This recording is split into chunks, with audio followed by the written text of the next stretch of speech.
하나님의 축복과 은총이 여러분과 함께하기를 주님의 이름으로 축복합니다. 자, 오늘 함께 은혜 받으신 말씀의 제목은 어떤 예수를 믿고 사는가.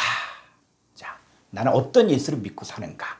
이 제목을 가지고 함께 말씀을 나눌 때 우리 지난주에 어떤 예수를 믿고 사는가 첫 번째고 이번에는 두 번째 시간입니다. 자, 오늘 본문의 말씀은 에베소서 3장 3절로 6절의 말씀입니다. 곧 계시로 내게 비밀을 알게 하신 것은 내가 먼저 간단히 기록함과 같으니 4절 그것을 읽으면 내가 그리스도의 비밀을 깨달은 것을 너희가 알 수 있으리라. 5절 이제 그의 거룩한 사도들과 선지자들에게 성령으로 나타내신 것 같이 다른 세대에서는 사람의 아들들에게 알리지 아니하셨으니 6절 이는 이방인들이 복음으로 말미암아 그리스도 예수 안에서 함께 상속자가 되고 함께 지체가 되고 함께 약속에 참여한 자가 됨이라. 자, 어떤 예수냐? 내가 믿는 예수가 어떤 분이냐? 자, 어떤 사람들은 예수님은 저 멀리 가시고 자기는 그 뒤를 따라가면서 예수님 만나는 게 소원인 사람도 있습니다.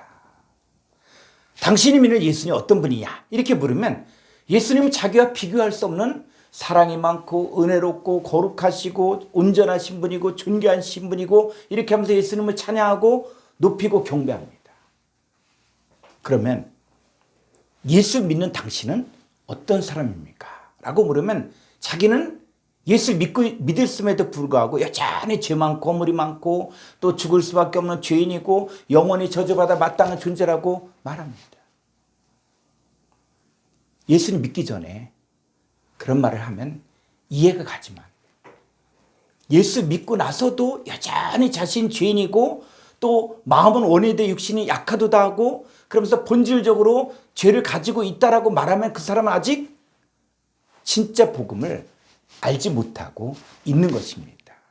여러분, 예수님을 믿기 전과 예수님을 믿은 후는 전혀 다른 상황입니다. 여러분, 복음의 결론이 무엇이라고 생각하십니까?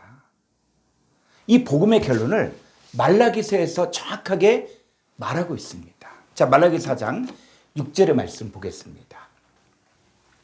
그가 아버지의 마음을 자녀에게로 돌이키게 하고 또 자녀들의 마음을 그들의 아버지에게로 돌이키게 하리라. 돌이키지 아니하면 두렵건대 내가 와서 저주로 그 땅을 칠까 하노라 하십니다. 이 말라기서는 예수님 탄생 400년 전에 쓰여진 것으로 이 말라기 제사장을 통해서 예언한 내용들입니다. 그래서 이 그가가 바로 누구냐? 바로 메시아요 구원자로 오실 예수님에 대한 예언입니다.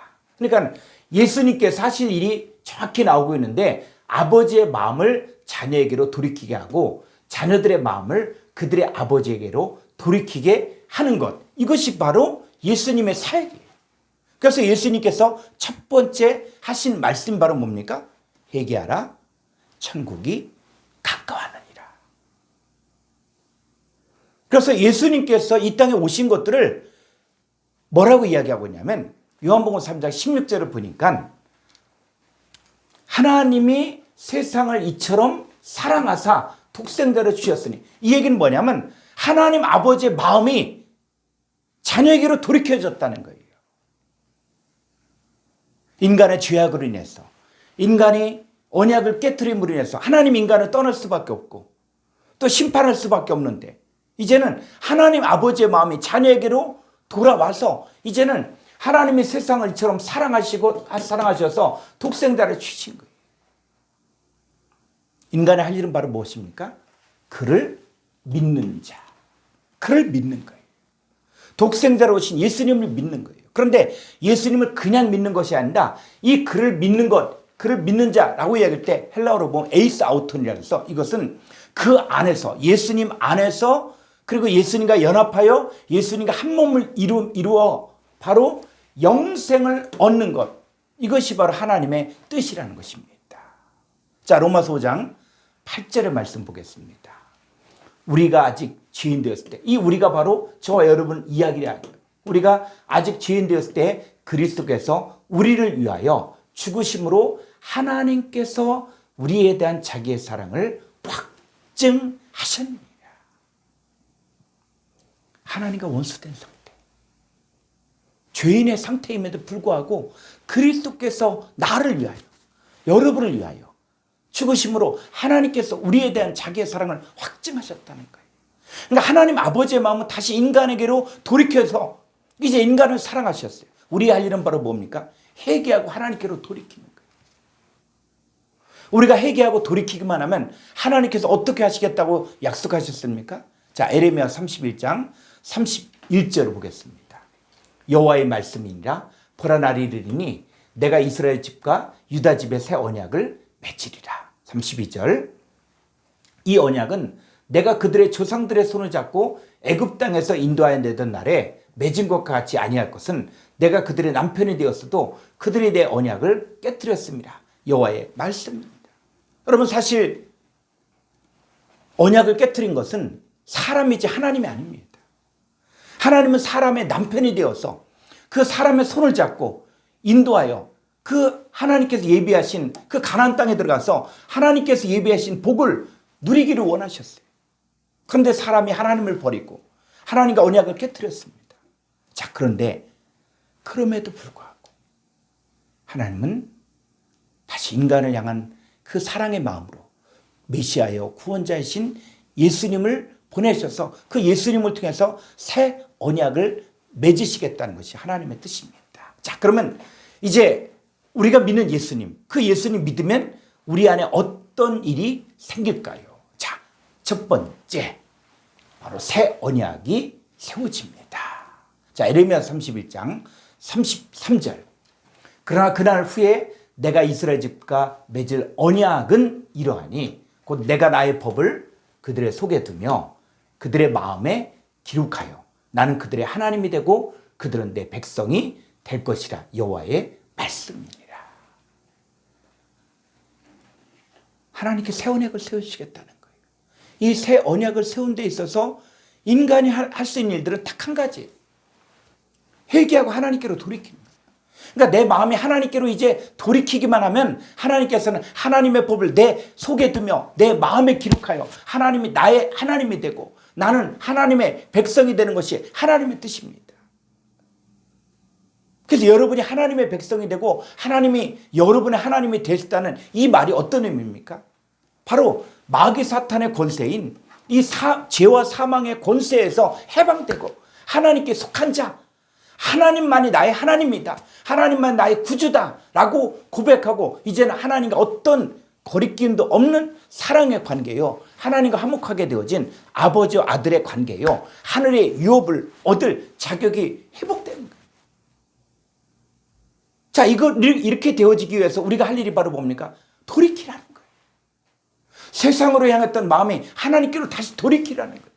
자, 이사야서 1장 18절 말씀 보겠습니다. 여호와께서 말씀하실 오라 우리가 서로 변론하자. 이 변론하자가 바로 뭡니까? 이제는 무엇이 문제인지 한번 이야기해보자.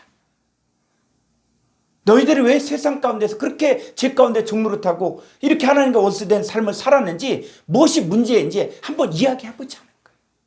그러면 너희의 죄가 주홍 같을지라도 눈과 같이 희어질 것이요 진홍같이 붉을지라도 양털같이 희게 됩니다. 이게 하나님의 마음.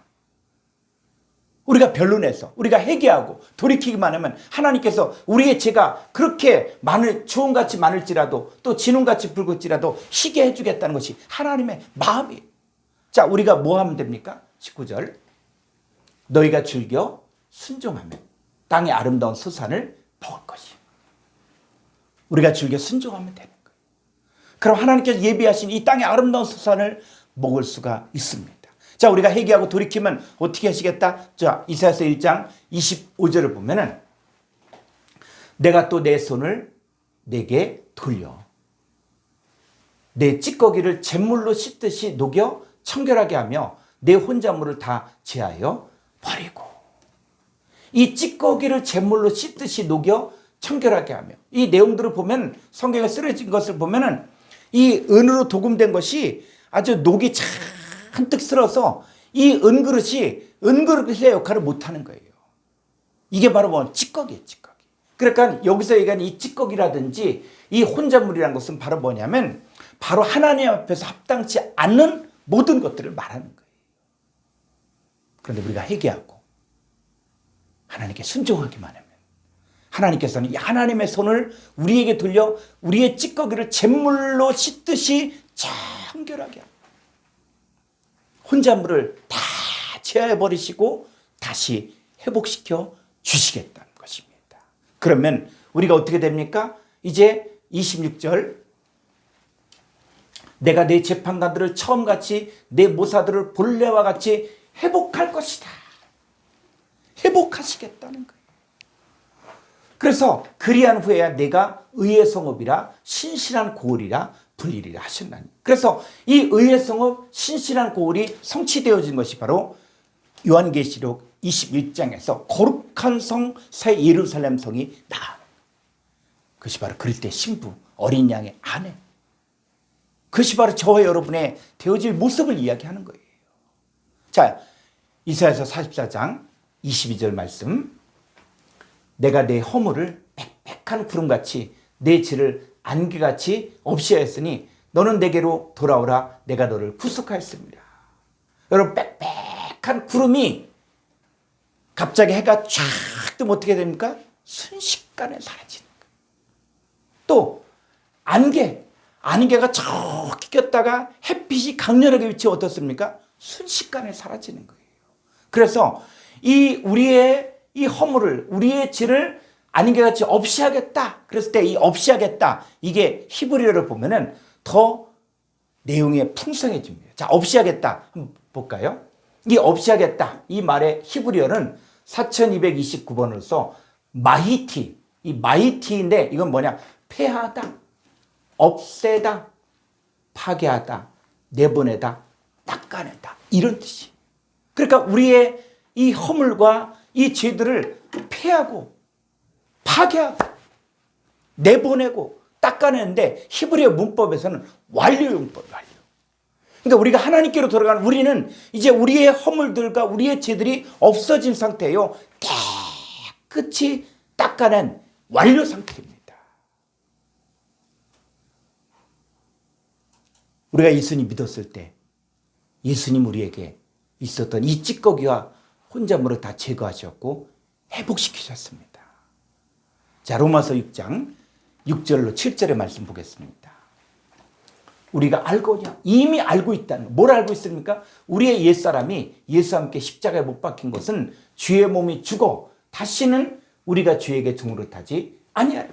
우리가 주에게 종노릇할 수밖에 없었던 그 옛사람, 이 주의 몸이 예수님과 함께 십자가에 못 박힌 거예요. 그래서 우리는 주의 몸이 죽었기 때문에 더 이상 주에게 종노릇할 필요가 없이 주에서 벗어나 의롭다 하심을 얻은 자로 회복시켜 주셨습니다. 자, 7절. 이는 죽은 자가 죄에서 벗어나 의롭다 하심을 얻었습니다. 이 죽은 자가 바로 무엇입니까? 허물과 죄로 죽은 자들, 살았다는 실상은 죽은 자들. 에베소 2장에서 바로 육체와 마음의 원한대로 살고 세상을 쫓아 살아갔던 그것들, 그 사람들이 바로 죽은 자들이에요. 죽은 자들. 이 죽은 자들이 죄에서 벗어나 의롭다 하심을 얻었습니다. 그래서 우리는 뭐예요? 의인이라는 거예요. 여러분, 만약에 죄가 있는 채로 하나님을 믿는다고 생각하면 그것은 있을 수 없는 일이에요. 왜? 빛과 어둠이 하나가 될 수 없잖아요. 함께 할 수 없잖아요. 거룩하신 하나님이 내 안에 계시면 그럼에도 불구하고 내가 살고 있다는 것은 바로 뭡니까? 나는 죄가 없는 자로 변화되었다는 거예요. 그래서 여기서 말하는 죄가 없다는 말은 뭐냐면 죄의 뿌리인 마귀 사탄이 내 안에서 쫓겨나고 나는 하나님께 속한 자가 되었다는 것입니다. 자, 갈라디아서 5장 24절 말씀 보겠습니다. 그리스도 예수의 사람들은, 그리스도 예수께 속한 사람들은 육체, 죄 있는 죄의 몸, 죄 있는 육체와 함께 그 정욕과 탐심을 십자가에 못 박아냅니다. 이 마귀 사탄의 도구가 무엇입니까? 이 죄의 몸, 이 정욕과 탐심을 주장하잖아요. 그런데 예수 믿는 그리스도 예수의 사람들은 죄 있는 육체와 함께 그 정욕과 탐심을 십자가에 다 못 박은 거예요. 그래서 예수님 믿은 우리는 그리스도 예수 안에 새로운 피조물이 되었습니다. 그리고 우리는 새 생명을 가진 자로 변화되었습니다. 그래서 우리는 하나님과 우리와의 관계가 바로 새 언약의 관계로 예수 믿는 우리는 이제는 나는 더 이상 죄인이 아닌 죄가 하나도 없는 의인으로 바뀌어졌고 그리고 그리스도 예수 안에 새로운 피조물로서 이제 하나님 앞에 서게 되었습니다. 자, 이제 두 번째 우리가 믿는 예수님을 통해서 이제 우리는 그리스도의 지체가 됩니다. 자, 에베소서 5장 30절 말씀 보겠습니다. 우리는 그 몸, 그가 바로 뭡니까? 그리스도 예수님의 몸의 지체입니다. 자, 그런데 이 한글 성경에는 없는 이 헬라어 스테파닉을 번역하게 되어지면 더 풍성한 번역들이 있습니다. 자, 이 헬라어 스테파닉을 보게 되면 우리는 그의 살과 그의 뼈들로부터 나온 그 몸의 지체들입니다. 자, 이 하나님께서는 이 창세기 2장에서 첫사람 아담을 만드십니다. 그러면서 이 아담이 혼자 사는 것이 좋지 아니하니까 내가 그를 위하여 돕는 배필을 짓겠다. 이렇게 하시면서 아담을 깊이 잠들게 하시고 아담의 갈빗대 하나를 뽑아서 살로 대신 채우시고 그 갈빗대로 여자를 만드셔서 그를 아담에게로 이끌어 오셨습니다. 그 하와를 보고 아담이 뭐라 그런지 아십니까? 이는 내 뼈 중에 뼈요, 살 중에 살이다. 자, 이 하와는 아담의 살과 뼈라는 거예요.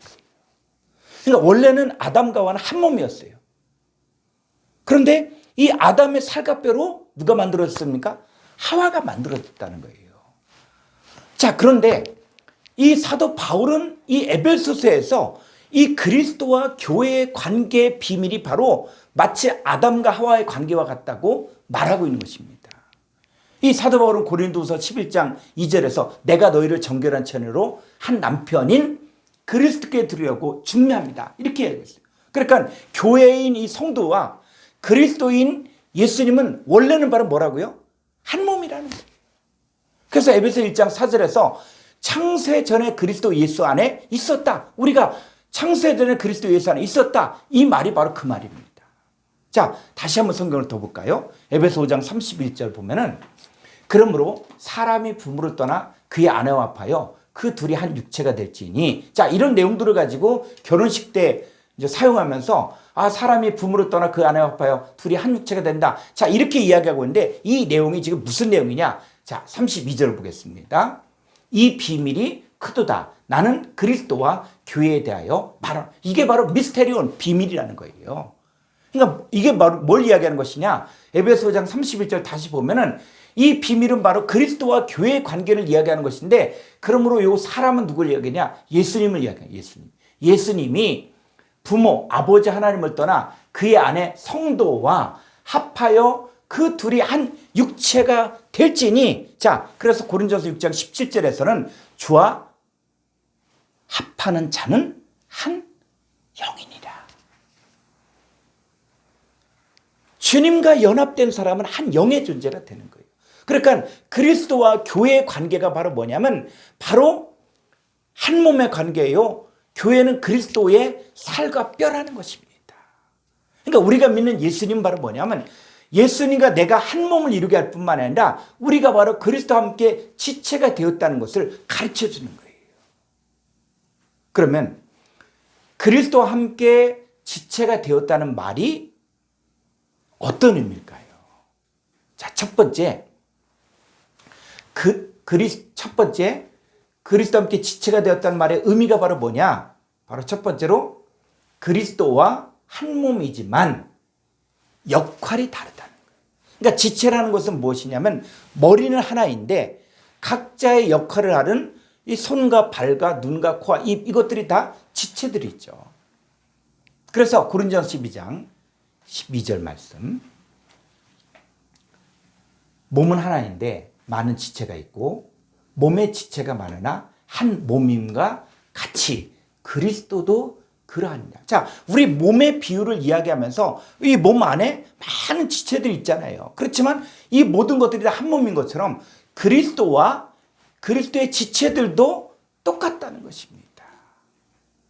그러니까 아담으로부터 하와가 나온 것처럼 그리스도로 말미암아 많은 지체들이 나왔습니다. 그래서 사람의 외모나 이 겉으로 보았을 때는 어떤 사람은 유대인, 어떤 사람은 헬라인, 어떤 사람은 종, 어떤 사람은 자유인, 이렇게 해서 비교할 수 없는 신분이지만 누구든지 한 성령 안에서 침례를 받으면 한 몸이 되고 한 성령을 마신 그리스도의 지체들입니다. 그러니까 우리가 똑같이 하나님께로 난 자들은 외모나 출신이 중요한 것이 아니라는 거예요. 예수 그리스도를 믿는 자들은 하나님께로부터 난 하나님의 자녀들이요, 똑같은 바로 그리스도의 지체가 되어진 이 성도들입니다. 자, 고린도전서 1장 30절을 보겠습니다. 여기에 너희는 여러분의 이름을 넣어서 읽어야 돼요. 자, 누구누구는 하나님으로부터 나서 그리스도 예수 안에 있고, 예수는 하나님으로부터 나와서 우리에게 지혜와 의로움과 거룩함과 구원함이 되셨습니다. 근데 저는 이 말씀 보면서, 자, 윤영문은 하나님으로부터 나와서, 자, 또 예수는 하나님으로부터 나와서, 이 얘기 뭡니까? 예수님과 우리가 출신이 같다는 거예요. 근원이 같다는 것입니다. 뿌리가 같다는 거예요. 그래서 예수님께서 우리에게 지혜와 의로움과 거룩함과 구원함이 되신 것처럼 이제 우리가 예수님과 똑같은 같은 마음과 같은 뜻과 우리가 순종하게 되어지면 우리도 뭐가 될 수 있다고요? 예수님 살았던 것처럼 우리도 지혜와 의로움과 거룩함과 구원함의 삶을 살 수 있는 것입니다. 세상 사람들이 보기에는 우리가 믿는 자들이 미련해 보일 수도 있고 또 천하고 멸시받는 것처럼 보일 수도 있어요. 그런데 하나님께서 그들을 택하여서 지혜와 의로움과 거룩함과 구원함을 이루셨습니다. 그래서 우리가 이제 예수 믿으면서 다른 거 자랑하지 말라는 거예요. 오직 주 안에서만 자랑하라는 거예요. 여러분, 믿지 않은 사람들이 이 땅에서 많은 학식과 인기와 권세를 가지고 있다고 할지라도 사실은 그들은 하나님 앞에서는 생명이 없는 죽은 자에 불과합니다. 하나님의 자녀들이여, 도울 힘이 없는 인생들을 의지하지 마십시오. 악인의 형통함을 부러워하지 말고 행악자들로 인하여 분을 품지 마십시오. 여러분, 하나님 없는 행악자는 장래가 없겠고 또 악인의 등불은 곧 꺼지게 되어 있습니다. 그들은 잠시 잠깐 있다가 없어지는 아침 안개와 같은 존재들입니다. 자, 두 번째는 그리스도와 함께 지체가 되었다는 것들이 뭐냐면 역할이 다르지만 그리스도의 지체들이라는 거예요. 자, 고린도전서 12장 14절로 20절의 말씀 보겠습니다. 몸은 한 지체뿐만 아니요 여럿이니, 15절, 만일 발이 이르되 나는 손이 아니니 몸에 붙지 아니하였다 할지라도 이로써 몸에 붙지 아니하는 것이 아니요. 16절, 또 귀가 이르되 나는 눈이 아니니 몸에 붙지 아니하였다 할지라도 이로써 몸에 붙지 아니하는 것이 아니니. 17절, 만일 온 몸이 눈이면 듣는 곳은 어디며 온 몸이 듣는 곳이면 냄새 맡는 곳은 어디냐. 18절, 그러나 이제 하나님이 그 원하신 대로 지체를 각각 몸에 두셨으니. 19절, 만일 다 한 지체뿐이면 몸은 어디냐. 이제 지체는 많으나 몸은 하나라.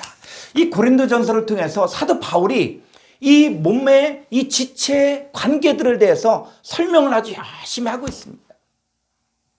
자, 우리도 보면은 몸의 지체가 여럿이 있잖아요. 손도 있고 발도 있고 눈도 있고 귀도 있습니다.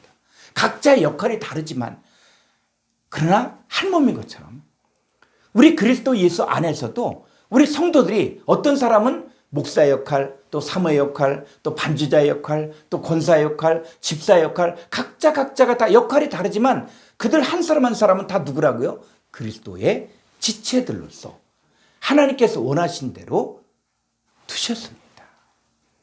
그런데 만약에 눈의 역할을 하는 사람이 손의 역할을 하는 사람을 향해 너는 쓸데가 없다, 이렇게 하거나 또 머리 역할을 하는 사람이 발의 역할을 하는 사람을 향해 쓸데가 없다 이렇게 할 수도 없고 해서도 안 된다니까. 왜냐하면 약하게 보이는 눈. 여러분 눈이 하는 일이 무엇입니까? 먹기를 합니까? 걷기를 합니까? 씻기를 합니까? 그런데 어떻게 해요? 눈의 역할이 중요하잖아요. 아주 몸에 덜 귀히 여기는 것처럼 보이지만 귀하게 이 눈을 보호하잖아요. 그런데 또 멋있게 아름다운 지체들이 있습니다. 그런데 거기는 그렇게 하지 않아도 튼튼하게 잘 지내잖아요. 하나님께서는 몸을 골고루 짜맞춰서 모자란 지체에게 더 풍성한 명예를 주셨고, 그러니까 여러분 교회 안에서 자기의 역할이 다르다고 할지라도 내가 부족하다고 기죽을 필요도 없고, 또 내가 잘나서 많은 일을 한다고 교만해서도 안 된다는 것입니다. 중요한 것은 바로 뭐냐면 우리는 그리스도 예수 안에서 한 몸, 한 지체가 된 사람들입니다. 그래서 몸에 분열이 생기지 않게 하시고 이 지체들을 서로 같이 걱정하게 하셨어요. 한 지체가 고통을 당하는, 예를 들어 눈에 뭐가 티끌이 들어갔다 그러면 온 지체가 고통을 당합니다. 근데 마라톤에서 달리기가 열심히 달려서 멸류관을 쓸 때는 어떻습니까? 다 온 지체가 다 함께 기뻐하는 거예요. 왜요? 바로 마찬가지로 우리는 그리스도의 몸이요 그리스도의 지체들이기 때문에 각자가 다 존귀한 자들입니다. 우리 각자가 이 주어진 상황과 현실이 다를지라도 우리는 똑같은 그리스도의 몸이요 그리스도의 지체입니다. 따라서 교회 안에서 성도들끼리 비교하지 말고 누가 더 귀하다, 누가 더 중요하다 이런 말 하지 말라는 것입니다. 우리는 예수님을 통해서 이제 새 언약을 맺게 되어지고, 그래서 우리는 죄와 사망이 해결된 그리스도 예수 안에 새로운 피조물로 존재케 주셨습니다. 우리가 믿는 예수님은 우리를 예수님과 한 몸, 한 지체로 이 시대에 존재하는 하나님의 아들로 살게 해주셨습니다. 그래서 영원히 존재하시는 그 예수님 안에서 함께 지체된 자로서 아버지 하나님의 뜻을 지금 이 시대에 행하는 삶을 살게 만들어 주셨습니다. 그래서 이 모든 그리스도와 함께 지체가 되는 이 복이 여러분의 삶에게 이루어지기를 주님의 이름으로 축복합니다.